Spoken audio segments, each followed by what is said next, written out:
আমার এখানে প্রায় ৩,০০০ প্লাস প্রোডাক্ট আছে। বিভিন্ন কোম্পানির বিভিন্ন ফ্লেভার হয়। CR7 এলিক্সিয়ার আছে, রোনাল্ডোর ব্র্যান্ডিং আর কি। আতর একটা জিনিস, পারফিউম একটা জিনিস। বাপদাদা যেগুলো ব্যবহার করতেন, দরবার, ইটিসি, এগুলোকে মনে করি আতর। একসময় এটা ছিল ফুটপাতের ব্যবসা, এখন এটা আপনার 5 স্টার মলগুলোতে ঢুকে গেছে। আমাদের দেশীয় যেসব চাহিদা, ফ্লোরাল, সিট্রাসি, তারপর আপনার যেগুলোকে আপনারা পারফিউম ফ্লেভার বলেন, এই ধরনের সব অর্গানিক যেগুলো আছে, অর্গানিকও অনেক আইটেম আছে আমাদের এখানে। আমার এখানে প্রায় ৩,০০০ প্লাস প্রোডাক্ট আছে। এখন প্রশ্ন আসতে পারে যে ৩,০০০ ধরনের পারফিউম এটা কিভাবে পসিবল। বিভিন্ন কোম্পানির বিভিন্ন ফ্লেভার হয়। কোনো ফ্লেভার সিমিলারিটি থাকে, কোনো ফ্লেভারের হালকা একটু এদিক ওদিক থাকে, আর নোটস 20% এদিক, 20% ওদিক। আমাদের এখানে কমন যত ফ্লেভার আছে সেগুলো তো আছেই, লেমন, অরেঞ্জ, ভ্যাম্পায়ার ব্লাড, তারপরে সানায়া। আতর একটা জিনিস, পারফিউম একটা জিনিস। অর্গানিক আতর যেটাকে আমরা মনে করি, আতর আসলে আরবি শব্দ যার অর্থ হচ্ছে সুগন্ধি। ইত্রুন শব্দের অর্থ হচ্ছে সুগন্ধি। যখন এটার মধ্যে আপনার কোনো ধরনের কেমিক্যাল ইউজ করা হয়, এটা বলতে আপনার অ্যালকোহল হতে পারে, আরও একটা বিষয় আছে মিথানল হতে পারে, এই ধরনের যেসব জিনিস ইউজ করা হয়, এই ধরনের জিনিস ইউজ করে যখন এটাকে ডাইলুশন করে কোয়ান্টিটি বাড়ানো হয় এবং হালকা করা হয় যেন স্প্রে হতে পারে, তখনই এটাকে আমরা পারফিউম মনে করি। আসলে কিন্তু বিষয়টা এরকম না। এটার মধ্যে আপনি ভাগ করতে পারেন ন্যাচারাল, সিনথেটিক বা নন ন্যাচারাল। আর আমরা বাংলাদেশের সাধারণত ওই যে প্রাগৈতিহাসিক যুগে যে আমাদের বাপদাদা যেগুলো ব্যবহার করতেন, দরবার, ইটিসি, এগুলোকে মনে করি আতর। যারা একটু হাই সোসাইটিতে ছিলেন তারা উদ ব্যবহার করতেন। এই ধরনের অনেক ধরনেরই বিষয় আছে।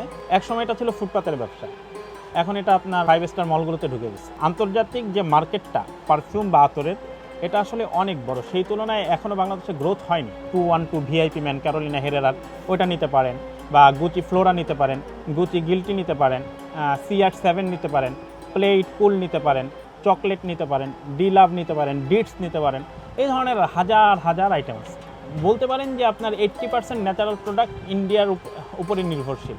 সারা বিশ্বের 80% ন্যাচারাল আতর আমরা বলতে পারি ইন্ডিয়াতে, কিছুটা পাকিস্তানে হয়, চায়নাতেও কিন্তু হয়, থাইল্যান্ডে হয়, কম্বোডিয়াতে হয়, বাংলাদেশে হচ্ছে।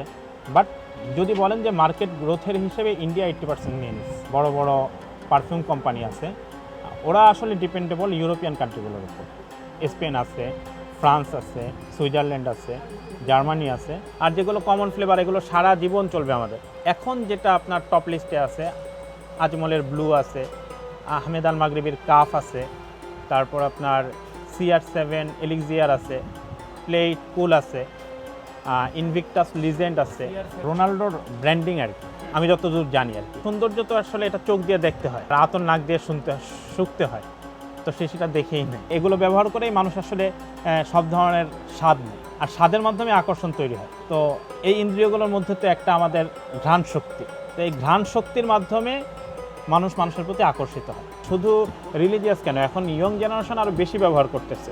রিলিজিয়াস যারা, তাদের ঘরানা হচ্ছে হয়তো বা সীমিত, আর ইয়ং জেনারেশনের জন্যই আমাদের এই যে ৩,০০০ প্রোডাক্ট রাখতে হচ্ছে। সারাদিন বাইরে থাকা হয়, তো বর্তমানে যে পারফিউমগুলো ওগুলা দেখা যায় 2 থেকে 3 আওয়ার্স থাকে, এরপর চলে যায়। বাট একটা আতর 7 থেকে 8 ঘন্টা, এমনকি 2-3 দিনও চলে যায় আতর। তো এই জন্য আমি আতরটা প্রিফার করি।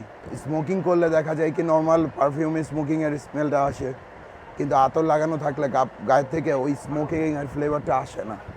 বা স্মোকিং করলে একটা যে সিগারেটের গন্ধ যেটা কাপড়ের সাথে ইনভেট হয়ে যায়, ওইটা আর ইকো হয় না। আতর থাকলে বুঝাই যায় না যে স্মোকিং করা হয়েছে।